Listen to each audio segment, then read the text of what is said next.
The city of Elaris was a maze of towers and wires, where the sky never really turned dark and the stars had long disappeared behind neon lights and corporate holograms. Among its millions of citizens, there lived a boy named Rain, 17 years old, raised in the lower quarters beneath the mega rails, where sunlight was a luxury and clean water was rationed like gold. Rain was no stranger to hardship.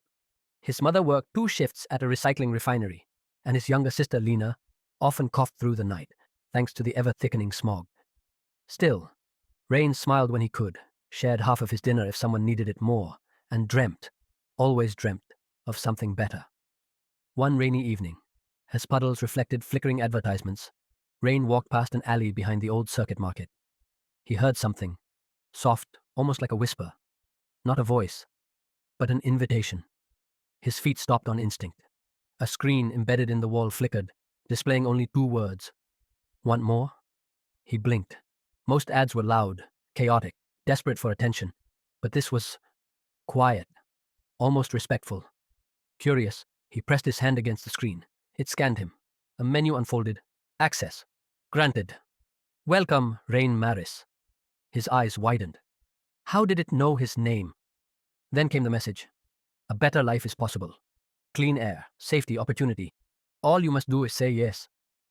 A chill ran down his spine. This had to be some scam, right? Then the screen spoke again, this time out loud. But remember, Rain, nothing is free. The screen vanished. Rain stood in silence long after the screen disappeared into the cold wall of the alley. The rain had softened, but a strange heat buzzed in his palm. The one that touched the screen. Looking down, he gasped. A metal token, smooth and dark, now rested in his hand. It hadn't been there a second ago. It was marked with an inscribed circle and a small emblem. A door half open. Was this real? He looked around. No one was watching. The alley was empty except for the soft humming of distant energy lines and the echo of dripping water. As Rain turned the token over, words glowed faintly on its edge. A door once opened. Cannot be closed. A voice finished softly behind him. Rain jumped and turned. A man, tall, thin, dressed in a long coat that shimmered like oil in water, stood where no one had been a moment before. His face was partially covered by a translucent mask, but his eyes glowed faint blue. Calm. Unblinking. You touched the screen, the man said. You accepted the offer. I didn't say yes. You didn't say no. The man smiled gently. The city is full of noise. Only those who hear the whisper are chosen. You heard it. Rain clutched the token tightly. What is this? A chance, the man said. You will be given 3 tasks, each one harder than the last. Complete them, and your life will change. Refuse, and the door will shut forever. Rain swallowed. And what if I fail? The man's eyes flickered. You'll still learn what most never do, that nothing is free. He extended his hand.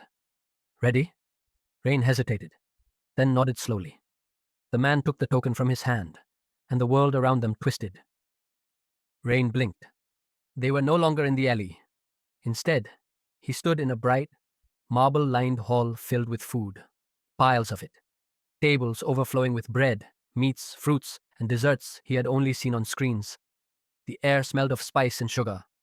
Dozens of people sat around the tables, some laughing, others eating greedily. But none looked at Rain. Then he saw them. 5 hungry children, barefoot and filthy, standing just outside the glowing boundary of the hall. They could see the food but couldn't enter. Their eyes were hollow, longing, hopeless. A voice echoed above. Your first test. You may eat as much as you want, but you may not share. Rain stepped toward a table. He hadn't eaten since morning. His stomach growled. But he looked back at the children. One girl caught his gaze. Maybe Lena's age. Shivering, watching a slice of fruit pie being devoured just feet away. Rain turned from the food and walked to the edge where the children stood. If I can't share this food, he asked the air, can I leave and take them with me? No reply. He held out his hand toward the invisible barrier. The girl reached back, and to his surprise, his hand passed through. He stepped out of the hall and stood with the children. The warmth of the marble vanished, replaced by biting wind. His stomach howled in protest. The smells faded. He gave them the only thing he had, his jacket. The girl smiled. The voice returned. You passed. The marble faded. The children vanished. Rain stood again in the alley, the man beside him. Why didn't you eat? The man asked. Rain's lips were dry. They needed it more. But you knew you couldn't share it. I couldn't ignore them either. The man smiled. You chose to be hungry, in a world that rewards greed. That was your first step. He handed the token back to Rain. The mark on it now glowed faint gold. One down, he said. 2 to go. After completing the first trial, Rain expected the world to look different. Brighter, maybe, or somehow fairer. But it wasn't. The alley was still dim, the city beyond still humming with apathy. He leaned against a rusted pipe, catching his breath. The man in the mask stood watching him, silent. Rain finally asked, What's next? Instead of answering, the man lifted his hand. The token Rain held grew warm and a second mark etched itself into the surface, a glowing eye with a tear. You've seen hunger, the man said. Now see truth. The alley shimmered, bending inward. The city dissolved around them. Rain now stood inside a towering, dimly lit glass structure. Its walls shimmered with data streams, millions of glowing threads running like veins across the surface. Holograms flickered, screens floated mid-air, replaying footage, speeches, ads, memories. It was overwhelming. This, the man said beside him, is the archive of public truth, or what the world believes to be truth. Rain walked cautiously through the corridors of illusion. On one screen, a politician swore he served the people. On another, a company claimed its chemicals were safe. A woman promised her drug could cure depression. A man sold love for coins. Your task, the man said, is simple. Find the lie that matters most. Speak it aloud. Own it. Face the cost. Rain frowned. That's it? The man nodded. But how will I know which lie is the one? You'll feel it. The man vanished. Rain wandered for what felt like hours. Some lies were obvious. Others felt almost true. He saw lies about wealth, about health, about hope. But then, on a screen in the corner, a face flickered into view. His own mother. She was younger, crying. A social worker stood beside her. She's better off without him, the worker said. Don't let guilt cloud her chances. Then came another clip. A hospital hallway. A nurse talking about a baby. No identification. The mother signed release forms. We'll place him in the care system. Rain's breath stopped. They had told him his mother died in childbirth. It had been a lie. She gave you up, yes, the man's voice echoed softly in the room. But not because she didn't love you, because she believed the world would break you otherwise. Rain turned toward the glowing screen and spoke aloud. I was abandoned, not orphaned, and that truth matters. The moment he spoke the words, a harsh buzzing sound erupted. The walls flickered, pixelated, and collapsed. He fell to his knees, the weight of knowledge heavier than he expected. Suddenly, he was standing outside a glass-walled building, and on the other side, his birth mother, much older now, wiping down a table in a small cafe. Rain's heart thundered. She looked tired, worn, but alive. Go in, the man's voice whispered. Ask, talk. But know this, truth always comes at a cost. You can't undo what's been hidden, and not all stories end in hugs. Rain hesitated, then stepped forward. Inside the cafe, the woman looked up as the bell rang. Her eyes studied Rain's face as if searching her past. Can I help you? Rain sat slowly. His voice trembled. I think you gave me life. She didn't cry. She didn't smile. She simply looked down at the rag in her hand. I was told you died, Rain said. But I saw the truth. She looked up. And do you hate me for it? Rain's throat tightened. No, I just want to know why. She explained everything. The pressure, the fear, the loneliness, the threats from her own family, the offer to send the baby into the system where, ironically, he might stand a better chance. By the time she finished, they both sat in silence. Thank you, he said quietly. For what? For not lying anymore. As Rain stepped back into the empty street, the man reappeared. She may not follow you, he said, but you followed the truth. You faced it. Rain looked at the token in his hand. A second symbol now glowed beside the first, a single unblinking eye. And what have I gained? Rain asked. A burden, the man said, and a freedom. Knowing the truth costs peace, but pretending costs your soul. He touched Rain's forehead gently. One more trial. Then the door opens fully. Rain opened his eyes to find himself in a vast, colorless desert. No sand, no sun. Just white dust underfoot and a pale, endless sky.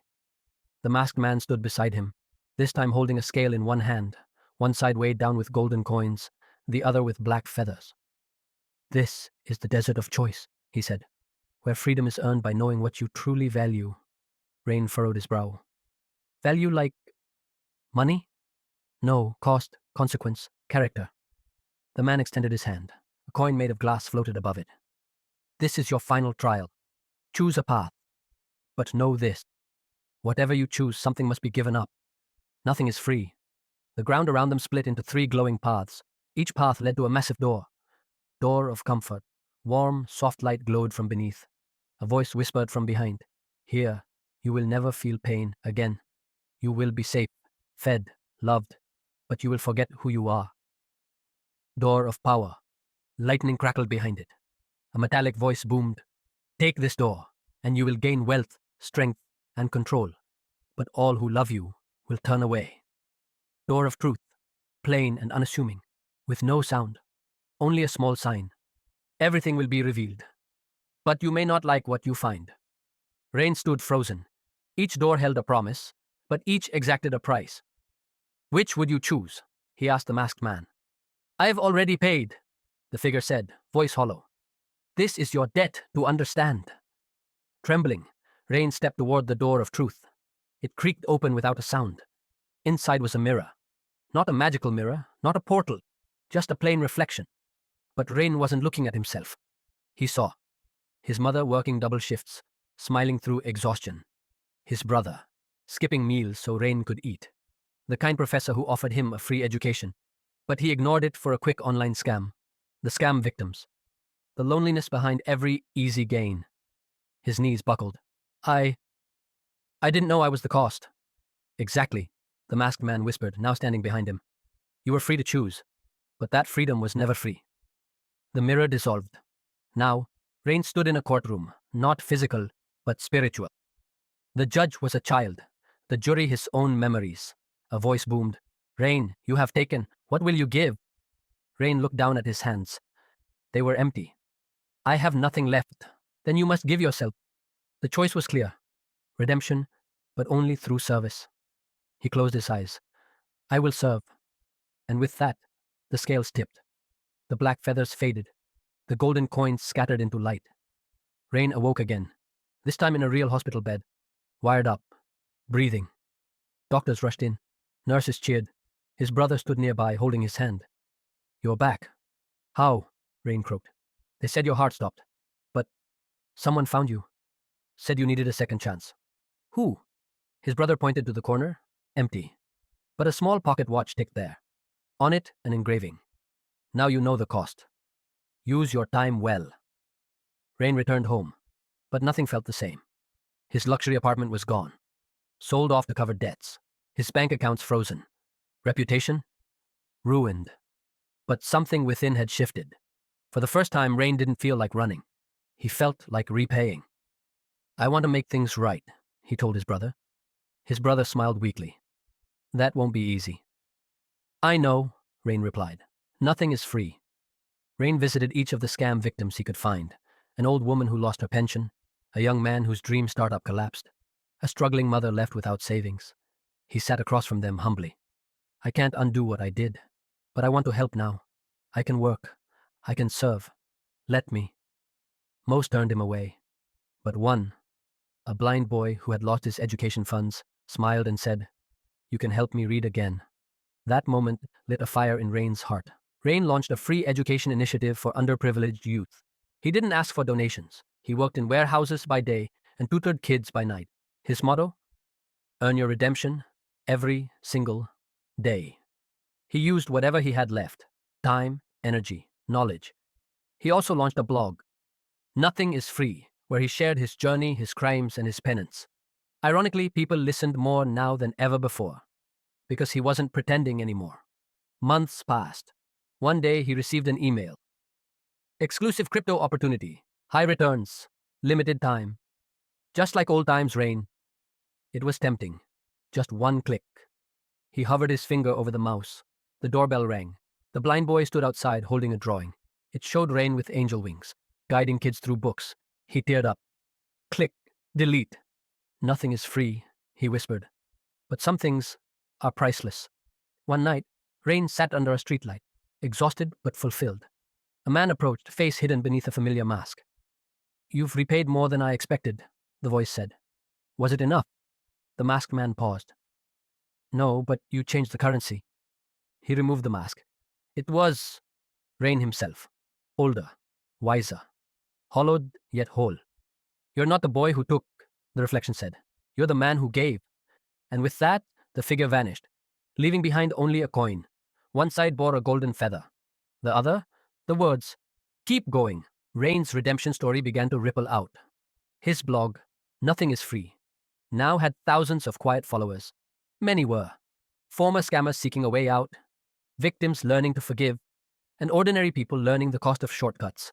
But Rain didn't seek attention. He stayed focused on the children. Until one day, a woman approached him at the roadside class.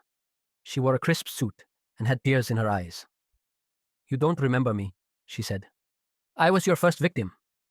Rain stood still, ashamed. But I read your blog. And now, I'm here to teach. Soon, more volunteers joined. A lawyer who'd lost his license now teaching law basics to slum kids. A teenager once caught stealing, now organizing book donations. A retired army officer running daily discipline sessions.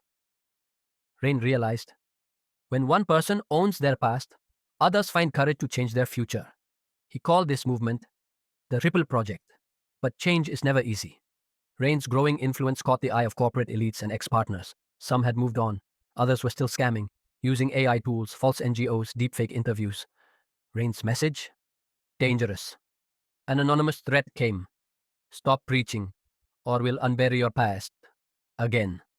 That night, stones shattered the windows of the learning center. Children screamed. Books burned. Rain arrived running, breathless. He saw his dream turning to ash, but a child handed him a burnt notebook. Inside, in crooked handwriting, don't give up. We'll rebuild. Rain stood before the gathered children and volunteers the next day, his voice calm, his eyes fierce. I lied.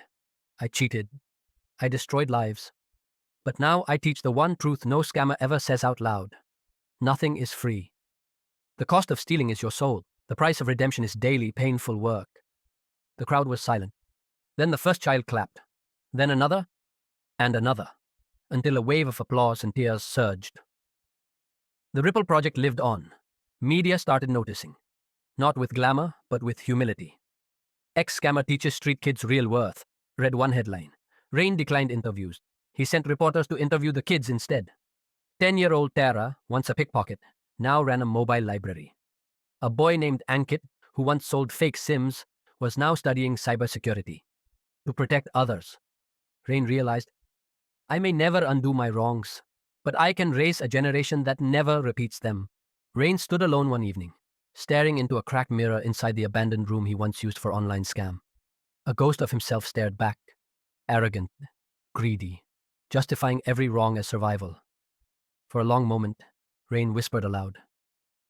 You were smart, but hollow. Suddenly memories surged. The voice of the old man who'd begged him not to scam his dying daughter. The mother who cried when her last savings vanished. He collapsed to the floor. Why did I do it? What was I trying to buy? The answer, freedom. But I enslaved myself. The next day, Rain received an unexpected visitor. A well-dressed man entered the learning center with a briefcase. He spoke softly. I represent an international crypto firm. We followed your journey. We want to hire you. Why me? Rain asked. Because you know the system. You know how fraud works. We want you as a compliance director. Our assistant 50 lakh salary. Travel. Respect. Rain sat silently. It was everything he once wanted. On the right side of the law this time. But then he looked outside. The children were laughing, painting the Ripple Tree mural on the wall. He smiled and said just one word. No. That night, Rain couldn't sleep. The offer haunted him. For the first time in years, he doubted himself. Am I trying to be a hero, or am I afraid to step into the real world again? His fingers trembled as he picked up his old scammer phone. It still worked. He opened his dark web account, just to see. One ping, then another, old clients, offers, temptations. The demon of his past whispered, nobody changes. Come back, just once.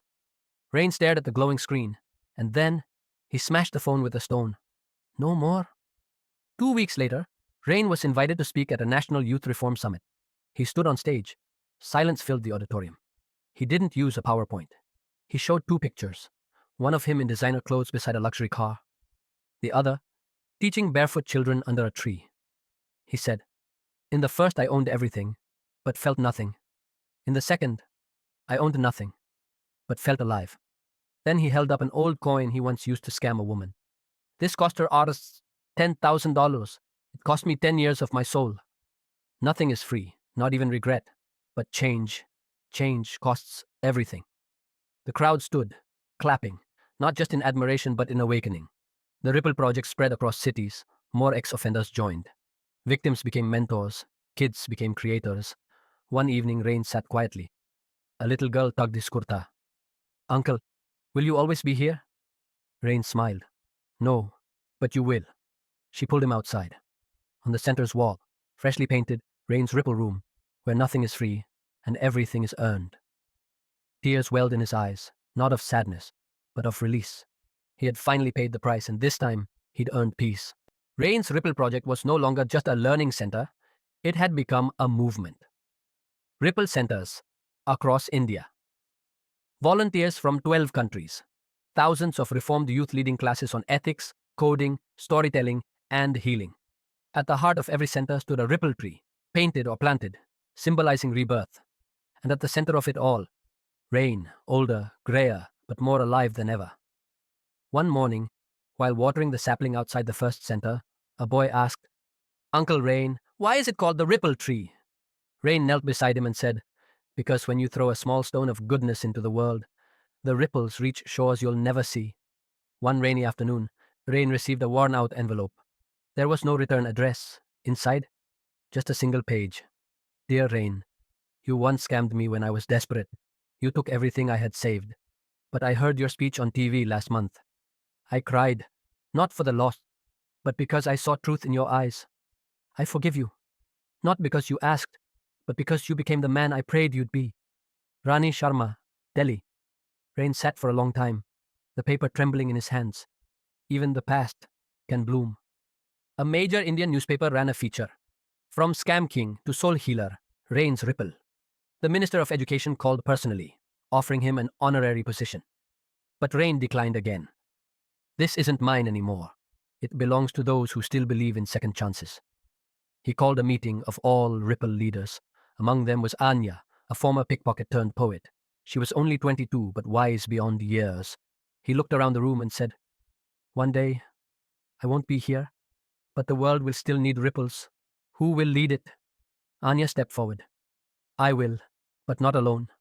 We all will." And thus the next chapter began. On the 10th anniversary of Ripple, the team unveiled something bold: the Museum of Mistakes. Every exhibit was a story of failure turned into strength. Fake currency notes from scam days, photographs of old prison cells, videos of confessions and redemptions. The final room held a mirror. A plaque below read, "This is where the next exhibit begins. Will you face your truth and rewrite it?" People walked out in tears, hopeful. One late evening, Rain taught his last session beneath the Ripple Tree. He sat with children around a small fire. "Tell us one last thing," one girl whispered.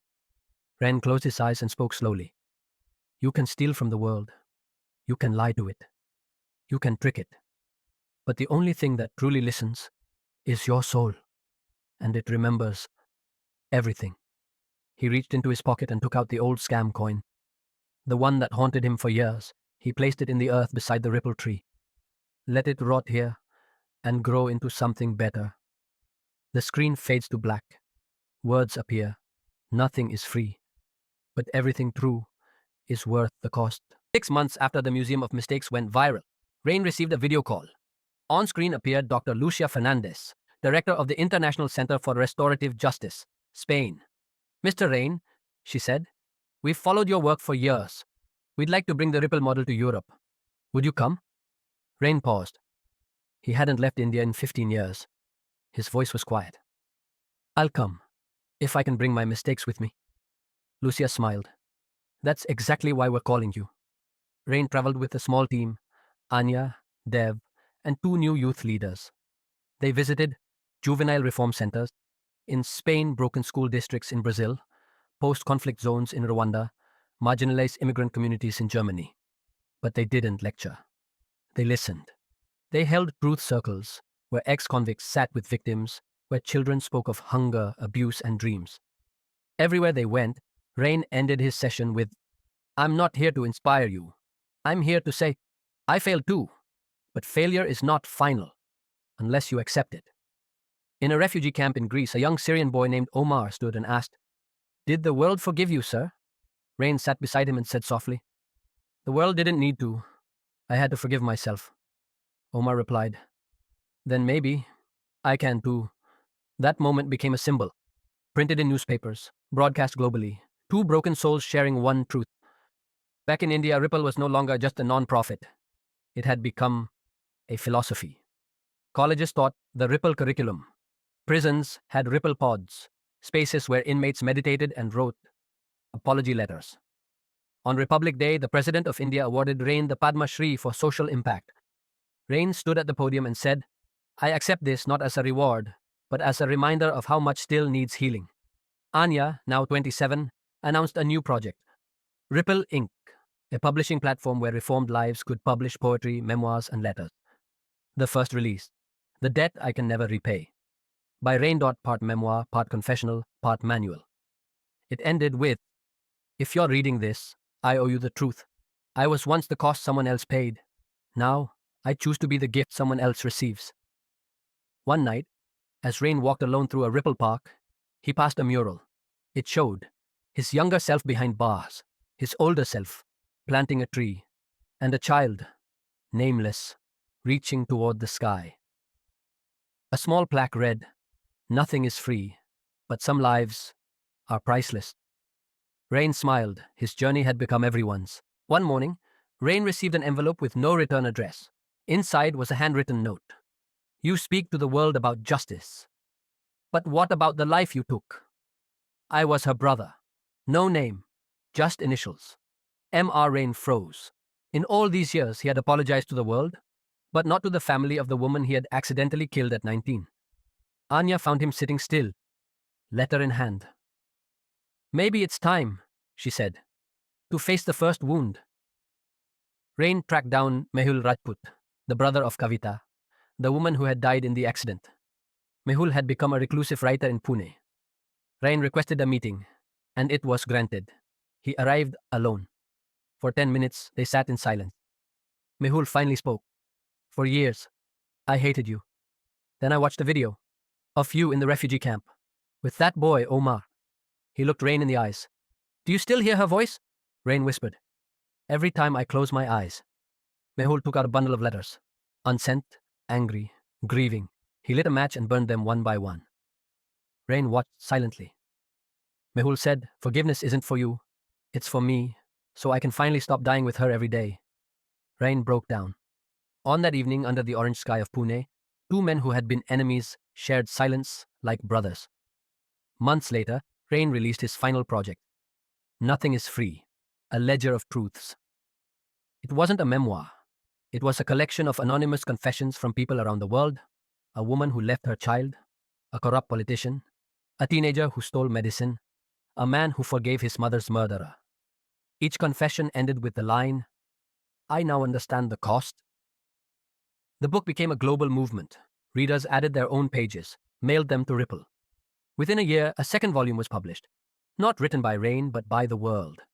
At age 50, Rain stood at a school built by Ripple in a remote Himalayan village. A child asked, "Sir, is it true that nothing is free?" Rain smiled gently. "Yes, but some people pay so you can dream." He looked out over the valley, the wind brushing his face. "That's what I did with my second life. I paid for dreams I'll never see." Years later, after Rain's peaceful passing, the world celebrated Ripple Day, a global observance of reflection and responsibility. At his resting place, a simple stone bore his words, "I was a cost, I became a gift, and now I am a ripple. Nothing is free, but redemption is worth everything."